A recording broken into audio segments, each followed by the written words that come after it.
আজকে আবারও আমার সলিল চৌধুরীর লেখা সেই কবিতাটার কথা সকল থেকে খুব মনে পড়ছে। তার কারণ আমরা সবাই জানি, ভারতবর্ষের এই মুহূর্তে কি সিচুয়েশন, আমাদের নিজেদের রাজ্যে কি সিচুয়েশন, যে কমিউনাল রাইটস, তারপরেই আমাদের এতগুলো নির্দোষ লোকের প্রাণ যাওয়া, এবং তাতে যা যা যা যা যা সিচুয়েশন তৈরি হয়েছে সবটাই নিয়ে একটা জিনিস আমার বারবার মনে পড়ছে যে কথা বলতে গেলে প্রচুর কথা বলা যায়, কিন্তু সেই কথায় আমি আর যাবো না, কথায় কথা বাড়বে। শুধু মাঝখান থেকে একটা ঘটনাই বলে দিতে চাই যে গত বছর আমি যখন মৃত্যুর মুখ থেকে ফিরে এসেছিলাম, তখন এরকমই একজন ঘোড়সাওয়ারি, আরিফ তার নাম ছিল, সে আমার প্রাণ বাঁচিয়েছিল। আমি সেটা বিভিন্ন মিডিয়াতেও বলেছিলাম। আলটিমেটলি সব গরিবই মরে, শুধু ধর্মের নামে কিছু লোক তারা ধর্মকে ব্যবহার করে, সেটা হিন্দু মুসলিম যে কোনো জায়গা থেকে হতে পারে, সেটাকে ব্যবহার করে এবং ইনোসেন্ট মানুষদেরকে হত্যা করে। চিরকাল এটা হয়ে আসছে স্বাধীনতার সময় থেকে, এবং এখনো অবধি সেটাই হচ্ছে। সলিল চৌধুরীর মানুষ কবিতাটি আবার খুব পড়তে ইচ্ছা করছে, রাগ হচ্ছে খুব। সে রাগ থেকেই হয়তো ওই কবিতাটা পড়তে ইচ্ছা করছে। যে সভ্যতার শুরু থেকে মানুষ তার স্বাধীনতা হারিয়েছে, সভ্যতার শুরু থেকে মানুষ তার স্বাধীনতা হারিয়েছে।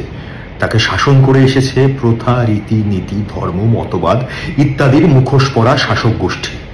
যতবার সে মাথা তুলে বিপ্লব করেছে, ততবারই সে বিপ্লবের নেতারা মতবাদের ধ্বজা উড়িয়ে আবার তাকে বেঁধে ফেলেছে। ব্যক্তি বারবার যৌথ নামক হাজার মাথার হাত পাওয়ালা আদিম এক জানোয়ারের কাছে হার মেনে দাসত্ব করে এসেছে। এর থেকে মুক্তি পেতেই বোধহয় বুদ্ধ, যিশু, চৈতন্যরা সন্ন্যাস অবলম্বন করেন, কিন্তু শাসকরা তাদের পিছু ছাড়েনি। তাদেরই গুরু বানিয়ে ধর্মমতের ধ্বজা উড়িয়ে আবার তারা মানুষকে বেঁধে ফেলেছে। তার ফলে বুদ্ধের বৌদ্ধত্ব, যিশুর যিশুত্ব বারবার হার মেনে এসেছে। তবু একটা কথা মানুষ যুগ যুগ ধরে প্রমাণ করে এসেছে, মতবাদ, ধর্ম, রীতি, নীতি, প্রথা এই সবের চেয়ে অনেক ঊর্ধ্বে, অনেক বড় সে। তাই ফ্যাসিবাদের মতো ঘৃণ্যতম মতবাদের মধ্যে দিয়েও দেখি ব্যক্তি বৈজ্ঞানিক আণবিক বিজ্ঞানে জন্ম দিচ্ছে, অন্তরিক্ষ জয় করার বুনিয়াদ তৈরি করেছে। মতবাদ মানুষের সৃষ্টি, মানুষ তার সৃষ্টির চেয়েও মহত্তর।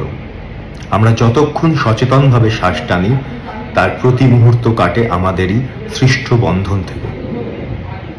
মুক্তির আপ্রাণ প্রচেষ্টায় যুগ যুগ ধরে সঞ্চিত আবর্জনার নিচে চাপা থেকে একটু মুক্ত বাতাস সেবনের আকাঙ্ক্ষায়। আশা করছি ভবিষ্যৎ ভালো হবে, এর থেকে বেশি কিছু তো আশা করতে পারি না।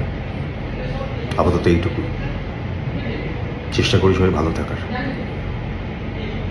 আমরা সবাই রাগে টকবক করে ফুটছি, আর কত বছর মানুষদেরকে এইভাবে বোকা বানিয়ে ধর্মের নামে সাধারণ ইনোসেন্ট লোকজনদেরকে খুন করা হবে। সত্যি এর